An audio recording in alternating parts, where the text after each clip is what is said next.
Για να κάνουμε ταχύρυθμα τηλεοπτικά μαθήματα για όλους εσάς και εμάς που θα ταξιδέψουμε με κάποιο τρόπο. Δεν θα πάρουμε ένα καράβι. Δεν θα πάμε σε ένα ξενοδοχείο. Πρέπει να ξέρουμε τα στοιχειώδη και τα βασικά. Δεν τα γνωρίζουμε εμείς, δεν θα κάνουμε τις έξυπνες, όχι. Έχουμε κοντά μας μια δικηγόρο η οποία θα μας δώσει ουσιαστικά την πρώτη βάση για να είμαστε αυτόνομοι, σοβαροί με τον εαυτό μας και με τους άλλους και γιατί όχι και διεκδικητικοί εκεί που πρέπει. Λοιπόν, η Ιωάννα Κολυνιάτη είναι κοντά μας. Καλώς ήρθατε. Γεια σου, Ιωάννα μου. Είναι ένα ζήτημα αρκετά δύσκολο. Δηλαδή, όλοι μας μέσα από παρατήρηση, μέσα από τη ζωή μας, βλέπουμε ότι μερικές φορές σωπαίνουμε εκεί που δεν πρέπει, γιατί νιώθουμε ότι κάτι λάθος γίνεται, δεν έχουμε δικαίωμα, δεν έχουμε το περιθώριο και κάνουμε τσαμπουκά, για να το πω έτσι και λίγο αγοραία, εκεί που δεν θα έπρεπε. Και θέλω να βάλουμε λίγο τα πράγματα σε μία σειρά και σε μία τάξη. Ναι. Λοιπόν, σε γενικές γραμμές όλα προβλέπονται από την νομοθεσία, δηλαδή και υποχρεώσεις του πελάτη απέναντι στον ξενοδόχο και φυσικά του ξενοδόχου, αν ξεκινήσουμε από τα ξενοδοχεία, απέναντι στον πελάτη. Όπως επίσης υπάρχουν και νόμοι πολύ αναλυτικοί και πολύ μάλλον σπουδαίοι για την ελληνική νομοθεσία, τολμώ να πω, οι οποίοι προβλέπουν ακριβώς τις προϋποθέσεις και τον τρόπο κατάταξης των ξενοδοχείων και των ενοικιαζομένων δωματίων σε σχέση με αυτά που παρέχουν στον πελάτη. Λίγο πολύ δεν είναι εύκολο να θυμόμαστε όλα αυτά που κάθε ξενοδοχείο ανάλογα με τα αστέρια που έχει ή κάθε δωμάτιο ανάλογα με τα κλειδιά όπως λέγονται που έχει, που είναι έως 4, υποχρεούται να προσφέρει στον πελάτη. Όμως ο πελάτης από την εμπειρία του, πηγαίνοντας, ταξιδεύοντας κτλ., ξέρει με έναν τρόπο τι είναι αυτά που περιμένει να βρει εκεί και τι είναι αυτά που δεν θα βρει εκεί. Το κακό είναι, με συγχωρείτε που σας διακόπτω, ότι δεν υπάρχει έλεγχος μετά από τον ΕΟΤ. Αφού του δίνονται τα αστέρια ή τα κλειδιά σε αυτά τα δωμάτια, όπου στην αρχή υπάρχει για να πάρει την άδεια, μετά δεν υπάρχει τακτικός έλεγχος για να δούμε και να ελέγξουμε αν αυτά τηρούνται. Σωστά. Οπότε σε κάθε περίπτωση θα πρέπει ο καταναλωτής, αν κάτι πέσει στην αντίληψή του ότι δεν υπάρχει στον χώρο αυτόν που φιλοξενεί, να ενημερώσει τον ΕΟΤ. Έχει δύο γραμμές ο ΕΟΤ, οι οποίες είναι οι 1571 και 1572, ή την τουριστική αστυνομία που είναι το 171 και λειτουργεί 24 ώρες, σε αντίθεση με τον ΕΟΤ που δεν λειτουργεί 24 ώρες, πρέπει να το πούμε, ή τη γραμμή καταναλωτή το 1520.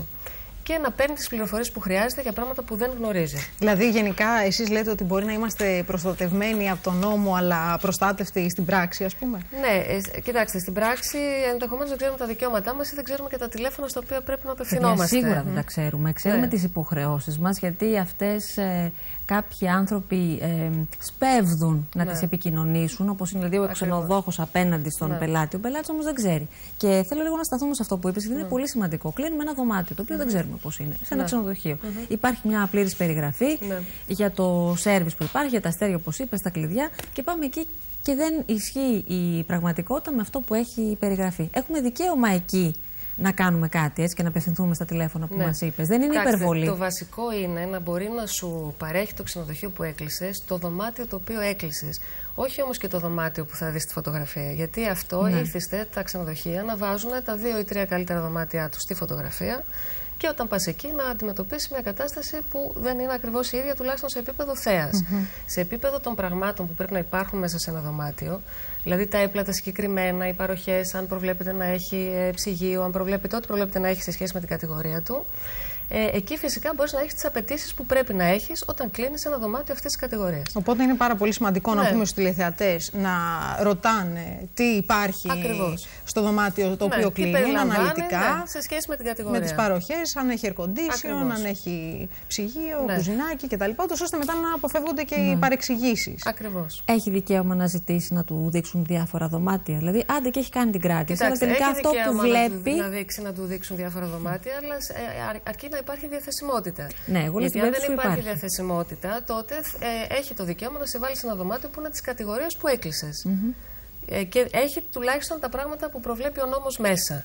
Τώρα η θέα μπορεί να μην είναι ίδια. Συνήθως υπάρχει και μια πολιτική, τα δωμάτια που δεν είναι προνομιούχα να νοικιάζονται λίγο φτηνότερα. Υπάρχει αυτή η πολιτική από τα ξενοδοχεία. Τώρα, σε ό,τι αφορά τις υποχρεώσεις, να ρωτήσω το εξής.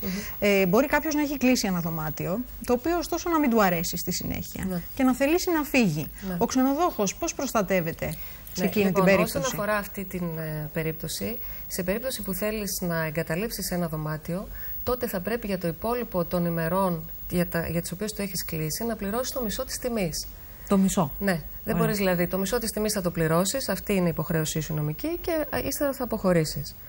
Σε περίπτωση τώρα, σε απάντηση σε σχέση με το προηγούμενο ερώτημα, που φτάσεις σε ένα ξενοδοχείο και δεν έχει να σου προσφέρει το δωμάτιο που έκλεισες, πολλές φορές γιατί υπάρχουν υπεράριθμες κρατήσεις, δηλαδή κλείνουν παραπάνω, αυτό το overbooking που λέμε, το οποίο απαγορεύεται νομικά, τότε είναι υποχρεωμένος ο ξενοδόχος να σου βρει ένα ξενοδοχείο στην περιοχή που να είναι ίσης κατηγορίας, με τις ίδιες παροχές και να σου καλύψει αυτό το ξενοδοχείο, να σε μεταφέρει εκεί με δικά του έξοδα και να σου καλύψει αυτό το ξενοδοχείο στο οποίο θα σε στείλει, εφόσον υπάρχει αυτό το ξενοδοχείο. Αν δεν υπάρχει, οφείλει αποζημίωση στον πελάτη. Τώρα να πω ορισμένα πράγματα πρακτικά σε σχέση με το τι πρέπει να προσέχει ο κόσμος όταν κάνει μια κράτηση ή μια ακύρωση κτλ. Όταν κάνεις μια κράτηση, υποχρεούται ο ξενοδόχος εντός 3 ημερών να σου απαντήσει ότι αποδέχεται την κράτησή σου. Προκειμένου και εσύ να είσαι ασφαλής ότι οι μέρες αυτές ισχύουν. Πολλοί κόσμος το κάνει προφορικά. Καλό θα ήταν να το έκανε γραπτά, διότι έτσι και αποδεικνύεται η παραγγελία της κράτησης. Και ο ξενοδόχος έχει 3 μέρες να σου απαντήσει, ξεκινάει μια προθεσμία 3 ημερών να σου απαντήσει ότι είναι OK η κράτησή σου. Πρέπει να καταβάλεις το 25% της τιμής της συνολικής ως προκαταβολή. Αυτό πρέπει να το κάνεις όταν, όταν κάνεις την κράτηση. Όταν κάνεις την κράτηση για όλες τις μέρες. Εάν 21 μέρες πριν την ημέρα που έχεις πει ότι θα πας δεν έχεις βάλει τα χρήματα, έχει δικαίωμα να αποδεσμεύεται ο ξενοδόχος. Δηλαδή έχει έναν περιορισμό 21 ημερών. Γι' αυτό και 21 μέρες πριν ανακυρώσεις εσύ ένα δωμάτιο, δεν έχεις πέναλτι, δεν πληρώνεις κάτι. 21 μέρες πριν οφείλει να σου επιστρέψει την προκαταβολή σου. Βέβαια αυτό μου θυμίζει, ξέρεις, το 20ήμερο συν μία μέρα, μου θυμίζει ένα χρονοπλαίσιο που με παραπέμπει σε άλλους λαούς. Δυστυχώς υπάρχουν πολλά χρονοπλαίσια στον νόμο. Αν μένει περιθώριο 21 ημερών, καταλαβαίνεις ότι μιλάμε για μία κράτηση προμηνός και προδημήνου. Δεν έχω γνωρίσει κανέναν, συγγνώμη. Ναι, για ορισμένα νησιά χρειάζεται και προμηνός και προδημήνου. Σίγουρα, αλλά δεν είναι μέσα στην οτροπία του Έλληνα να σχεδιάζει τόσο πολύ τις διακοπές του. Να μην έχει να πάρει την άδειά του κλπ. Πάντως, σε κάθε περίπτωση, ότι ο Έλληνας σήμερα μετράει τα χρήματά του, καλό είναι να ξέρει ότι αν ακυρώσει 21 μέρες πριν, δικαιούται αυτή την προκαταβολή να την πάρει πίσω. Και αυτό είναι σημαντικό. Τώρα, κάποια θέματα πρακτικά, αν θέλω να σας πω για το ξενοδοχείο μέσα, λίγο για τις σχέσεις πελάτη με τον ξενοδόχο. Καταρχήν, η ώρα άφηξης, όπως ξέρουμε, είναι οποιαδήποτε. Η ώρα αναχώρησης όμως είναι οι 12 το μεσημέρι και αν φύγεις από τις 12 έως τις 6, έχεις πάλι πέναλτι. Θα πρέπει να πληρώσεις επιβάρυνση μισή μέρα χρέωση, αυτό που λέμε late check-out. Και αν φύγεις μετά τις 6, χρεώνεσαι κανονικά όλη τη μέρα. Επομένως, θέλει μια προσοχή και να είμαστε τυπικοί στο τι ώρα αναχωρούμε. Και εκεί να μην τσακωνόμαστε. Αυτό το έχω δει, ας πούμε. Δηλαδή, αν φεύγεις 2 η ώρα, δεν δέχεται ο άλλος ότι θα πληρώσεις το μισό, ας πούμε, της τιμής, ενώ σου λέει ότι από τις 12 μέχρι τις 6 ισχύει αυτό. Όχι, μέχρι τις 6 έχεις το μισό. Εκεί λοιπόν δεν τσακωνόμαστε, παιδιά, να διπλωνόμαστε. Και άμα θέλουμε λίγο στο πιο χαλαρό και στο ραχάτι μας, θα πληρώσουμε το μισό της τιμής. Γενικά, επειδή και ο νόμος είναι λίγο περίπλοκος, καλό είναι να είμαστε κάπως. Γιατί ο ταξιδιώτης μπορεί να μην ξέρει όλα του τα δικαιώματα. Φυσικά, δεν τα ξέρει, είναι σίγουρο. Έτσι, και ο ξενοδόχος είμαι σίγουρη πάντα ότι ξέρει κάτι παραπάνω. Οπότε γενικά καλό είναι να πηγαίνουμε με καλή την πίστη. Τώρα, άλλα πράγματα που πρέπει να ξέρουμε είναι τι δεν επιτρέπεται εμείς να κάνουμε σε ένα ξενοδοχείο και τι υποχρεώσεις έχει βέβαια το ξενοδοχείο πέρα από την κατηγορία του. Έτσι, γιατί όπως σας είπα από την αρχή, σύμφωνα με την κατηγορία του έχει κάποιες υποχρεώσεις. Να υπάρχουν κάποια facilities, κάποιες ευκολίες για τον πελάτη. Ο πελάτης τι δεν πρέπει να κάνει, δεν πρέπει να αναλύσουμε και αυτό, σημαίνει ότι υπάρχει ζήτημα. Δεν το έχουμε πει και ποτέ αυτό, νομίζω, δεν έχει ακουστεί πολύ. Καταρχήν, δεν μπορεί στο δωμάτιό του να φέρνει τον οποιοδήποτε. Ο πελάτης, όταν μπαίνει σε ένα δωμάτιο, έχει δηλώσει τους ανθρώπους με τους οποίους είναι σε αυτό το δωμάτιο, τη σύζυγό του, τα παιδιά του κλπ. Δεν μπορεί λοιπόν, δεν επιτρέπεται η φιλοξενία ή η επισκέψη στα δωμάτια. Θα πρέπει να ενημερώνει κανονικά, γιατί χρεώνεται το άτομο επιπλέον. Εκτός αν είναι διαμέρισμα, δηλαδή υπό κάποιες προϋποθέσεις θα μπορούσε αν ήταν διαμέρισμα. Επίσης, δεν μπορεί να χρησιμοποιεί ανεξέλεγκτα το ηλεκτρικό ρεύμα. Δηλαδή, πολλοί άνθρωποι πηγαίνουν σε ένα δωμάτιο και φορτίζουν, χρησιμοποιούν ρεύμα για διάφορα πράγματα κτλ. Αυτό όμως λέει ότι απαγορεύεται, διότι προφανώς επιβαρύνει και οικονομικά το ξενοδοχείο. Επιτρέπεται μόνο για εξαιριστικές μηχανές και λάπτοπ. Για η χρήση, ναι, και εντάξει, αυτό δεν διευκρινίζεται γιατί ο νόμος ήταν λίγο παλιότερος, δεν τα έχει προβλέψει τα λάπτοπ, αλλά ξυριστικές μηχανές μόνο και το ρεύμα που ξοδεύεις για να φωτίσεις το χώρο. Επομένως δεν επιτρέπεται. Όπως δεν επιτρέπεται να φέρνεις μέσα πράγματα τα οποία μπορεί να προκαλέσουν εκρήξεις. Δεν επιτρέπεται να φέρνεις κατοικίδια αν δεν έχεις εννοηθεί, γιατί σχεδόν όλα τα ξενοδοχεία δεν επιτρέπουν κατοικίδια. Εκτός αν είναι φιλόζωοι, τύχη να είναι φιλόζωοι ξενοδόχοι. Οπότε με ένα τηλεφώνημα πριν θα σε έχουν ενημερώσει. Αν το επιτρέψουν. Αν αυτοί έχουν, ας πούμε, την δυνατότητα να στο επιτρέψουν. Τύπης όμως δεν επιτρέπεται και θέλει ειδικούς χώρους για τη φιλοξενία των ζώων. Επίσης δεν επιτρέπεται ο θόρυβος, όπως είναι αυτονόητο, δεν επιτρέπεται, ας πούμε, η δυνατή μουσική. Γιατί υπάρχουν ώρες κοινής ησυχίας στην Ελλάδα. Επίσης κάτι το οποίο δεν έχω δει, έτσι. Καλό είναι να υπάρχουν πάντως, δηλαδή, γιατί πρέπει να υπάρχει και λίγη ξεκούραση. Οι γονείς είναι υπεύθυνοι για το θόρυβο που παράγουν τα παιδιά τους μέσα σε ένα δωμάτιο. Εντάξει, αυτά λίγο πολύ φαντάζομαι ότι μπαίνουν και επίσης η παράβαση των χρηστών ηθών. Υπάρχει και αυτό. Δηλαδή υπάρχουν και κάποιοι κανόνες για τους οποίους ένας ξενοδόχος μπορεί να σε αποβάλει από ένα ξενοδοχείο, να σε κηρύξει ανεπιθύμητο. Που έχει να κάνει και με τη συμπεριφορά σου, αν απέναντι στο προσωπικό ή στους υπόλοιπους πελάτες είναι άνεδης. Και με το αν, ας πούμε, παραβαίνεις τα χρηστά είδη, ακόμα και αν έχεις μια μεταδοτική νόσο. Και αυτό γνωστοποιηθεί, που οφείλεται να γνωστοποιηθεί στο ξενοδοχείο, τότε υπάρχει περίπτωση αποβολής του πελάτη. Μάλιστα. Να φύγουμε από τα ξενοδοχεία και πάμε να πάρουμε ένα ωραίο πλοίο, ένα ωραίο καράβι. Που πόσες φορές δεν έχουμε τύχει, έτσι, τουλάχιστον εγώ δεν ξέρω για εσάς, σε καυγάδες στο πλοίο, είτε επειδή μπορεί να έχει ο κόσμος μαζευτεί στην μπουκαπόρτα και να έχει πολύ καυσαέριο και να είσαι 2 ώρες και να μην ανοίγει. Δεν ξέρω, σε αυτές τις περιπτώσεις τι μπορούμε να κάνουμε.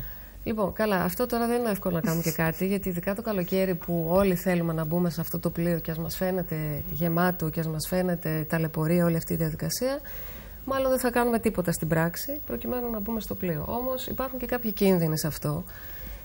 Ο βασικός κίνδυνος από αυτό που λέμε είναι η υπεράριθμη. Δηλαδή, εκεί πρέπει να είναι πολύ τυπικός ο πλειοκτήτης ή πλειοκτήτρια εταιρεία σε σχέση με το να μην κόβονται υπεράριθμα εισιτήρια. Γιατί αυτό μπορεί να προκαλέσει. Αυτό δεν μπορείς όμως να το τσεκάρεις. Δηλαδή εάν όμως έχεις την υποψία ότι κάτι συμβαίνει, να το τσεκάρεις δεν μπορείς εσύ. Όμως σε κάθε περίπτωση πρέπει να ξέρετε ότι υπάρχει μια διαδικασία που αν τυχόν από λάθος πρακτορείων ή δεν ξέρω κι εγώ, από κρατήσεις υπεράριθμες κτλ. Ο κόσμος είναι περισσότερος, υπάρχει μια διαδικασία αποβολής κάποιων ανθρώπων. Δηλαδή, ξεκινάει, υπάρχει μια διαδικασία. Στο επόμενο λιμάνι, φαντάζομαι. Ναι, όχι, και πριν. Εθελοντές, καταρχήν ψάχνουν για εθελοντές. Ποιος θέλει να κατέβει από το καράβι. Υπό χ προϋποθέσεις να σου πληρώσουν τον άβλο με το επόμενο ή να σου δώσουν κάποιες άλλες παροχές. Αν δεν βρεθεί αυτό, είναι υποχρεωμένος ο πλειοκτήτης να σταματήσει την είσοδο ανθρώπων που γνωρίζει ότι έχουν υπερβεί το όριο. Τον αριθμό, ας πούμε, των ανθρώπων που θα έπρεπε να είναι στο καράβι. Πάντως αυτό έχει να κάνει μόνο με τον πλειοκτήτη. Είναι όμως ένας κίνδυνος βασικός. Άλλο πράγμα που δεν ξέρει ο μέσος κόσμος είναι ότι δεν υπάρχει ασφάλεια των αυτοκινήτων στα ferry boat. Το μέσο ασφαλιστήριο συμβόλαιο δεν καλύπτει καθόλου όταν μπαίνεις στο ferry boat, παρκάρεις στο ferry boat ή βγαίνεις από το ferry boat.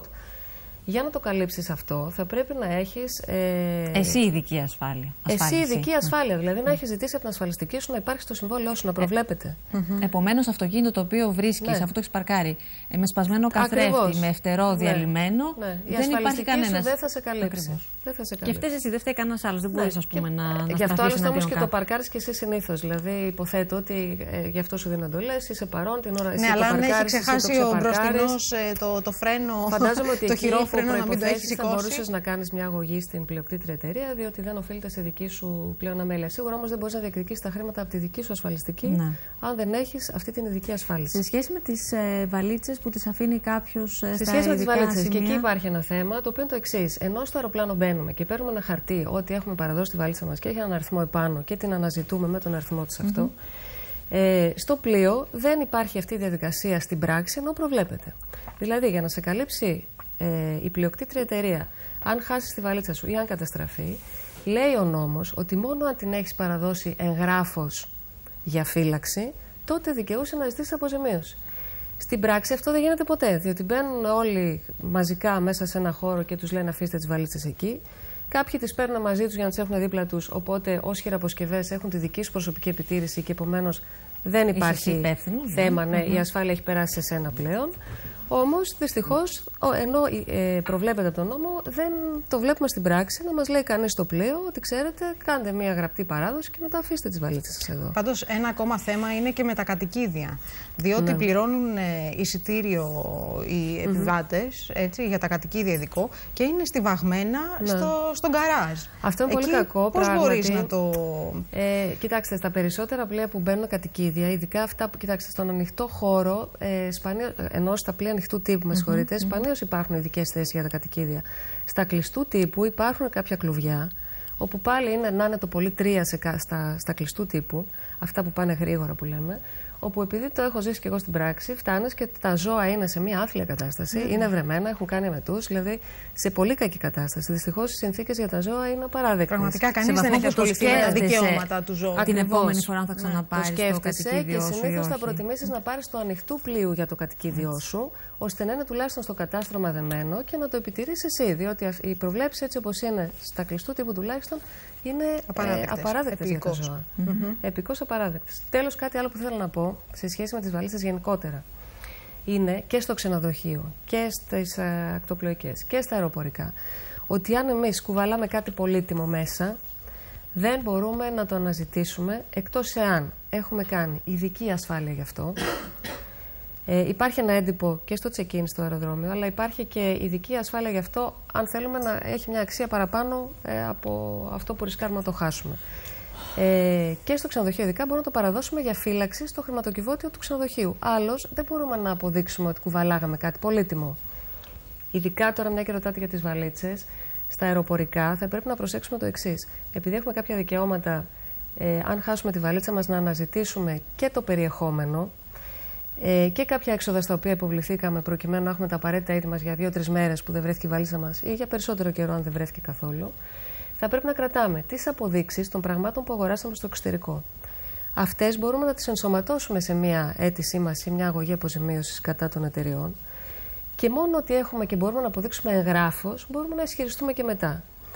Εάν η βαλίτσα μας χάλασε, καλό είναι και την πάμε για επισκευή να κρατήσουμε το κόστος επισκευής. Αν τη χάσαμε, να κρατήσουμε. Κάθε μας κίνηση δηλαδή. Ναι, κάθε μας κίνηση. Δηλαδή, σε κάθε περίπτωση το να κρατάς αποδείξεις, πέρα από όλους τους άλλους λόγους για τους οποίους τώρα κρατάμε, είναι και χρήσιμο για όλα αυτά. Για να αποδείξεις όλες τις συναλλαγές σου. Είτε τις συναλλαγές σου με τον ξενοδόχο, είτε με το πλοίο, είτε με τον οποιοδήποτε. Καλό είναι όλα να γίνονται εγγράφος και όχι προφορικά. Πάντως, επειδή υπάρχει αυτός ο δικαιώνας γραφειοκρατίας, εγώ πιστεύω ότι πρέπει να οπλιζόμαστε και με υπομονή, να μην αρχίζουμε κατευθείαν να τσακωνόμαστε με τους πάντες και χάνουμε το δίκιο μας, έτσι, και να προσπαθούμε σιγά σιγά να λύσουμε τα πράγματα. Σε κάθε περίπτωση αυτό είναι ένδειξη πολιτισμού και καλό είναι και οι διάφορες διενέξεις που προκύπτουν, εφόσον υπάρχουν μηχανισμοί, γιατί υπάρχουν μηχανισμοί, να λυθούν ας πούμε φιλικά, με φιλικό διακανονισμό. Καλό είναι να είμαστε πολιτισμένοι εξ αρχής για να μην υπάρξουν δικαστήρια για οτιδήποτε άλλο. Γιατί ένας καυγάς δημιουργεί δικαστήρια πολλών ειδών, πέρα από τα δικαιώματά μας τα οποία θα διεκδικήσουμε. Μπορεί να εξυβριστούμε, να εξυβρίσουμε, να χάσουμε την ψυχραιμία μας και να μην είμαστε κατ' επέκταση καλοί διαπραγματευτές του εαυτού μας. Νομίζω ότι μαζί με αυτά που μας είπες, ένα επίσης δυνατό όπλο είναι η ευγένεια. Με αυτήν μπορείς να καταφέρεις πράγματα, να μάθεις επίσης να σου πει κάποιος ένα δικαίωμα έξτρα που έχεις, χωρίς να αναζητήσεις ας πούμε, όλο αυτό το θέμα στις γραμμές που μας έδωσες. Οπότε αυτό να το κρατήσουμε και είναι καιρός νομίζω να αλλάξει, ρε παιδί μου, και αυτός ο τρόπος που έχουμε. Η νοοτροπία μας, η οποία είναι πια μέσα στο DNA. Μιλάμε για κάτι πολύ βαθύ.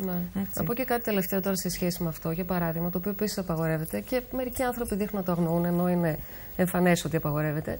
Πολλοί άνθρωποι θεωρούν, ας πούμε, ότι οι πετσέτες στα ξενοδοχεία ή τα μπουρνούζια στα ξενοδοχεία είναι η ιδιοκτησία τους. Ή ότι πλήρωσαν ένα τίμημα το οποίο προφανώς καλύπτει και τον μπουρνούζι. Αυτό είναι απαράδεκτο. Δηλαδή, αν θέλουμε να δείξουμε ότι έχουμε μια αγωγή, ας ξεκινήσουμε από το να καταλάβουμε ότι το ξενοδοχείο μας προσφέρει 10 πράγματα, όμως δεν είναι υποχρεωμένο να μας προσφέρει ούτε τα σεντόνια του, ούτε τις πετσέτες του. Και αν θέλουμε να πάρουμε, να ζητήσουμε πόσο κοστίζει. Ακριβώς. Συνήθως πολλούνται. Αν θέλεις μια πετσέτα για σουβενίρ, τόσα ευρώ. Επομένως την αγοράζεις και είσαι κύριος και σωστός και δεν έχεις θέματα. Λοιπόν, ευχαριστούμε πάρα πολύ για τις οδηγίες αυτές. Ευχαριστώ πάρα πολύ. Ευχόμαστε να υπάρχουν πολλοί Έλληνες που θα χρειαστούν την ενημέρωση αυτή, γιατί σήμερα θα πάνε διακοπές. Περνάμε σε. Αυτό είναι ευχάριστο να κάνω Έλληνες διακοπές και να φτιάξεις λίγο το κέφι. Το χρειαζόμαστε όλοι αυτό. Το χρειαζόμαστε όλοι. Λοιπόν, όπως επίσης χρειαζόμαστε και τις διαφημίσεις. Μια διαφημιστική παρένθεση και επανερχόμαστε εδώ με μια πολύ πολύ ταλαντούχα και αγαπημένη ηθοποιό, Ευελίνα Παπούλια.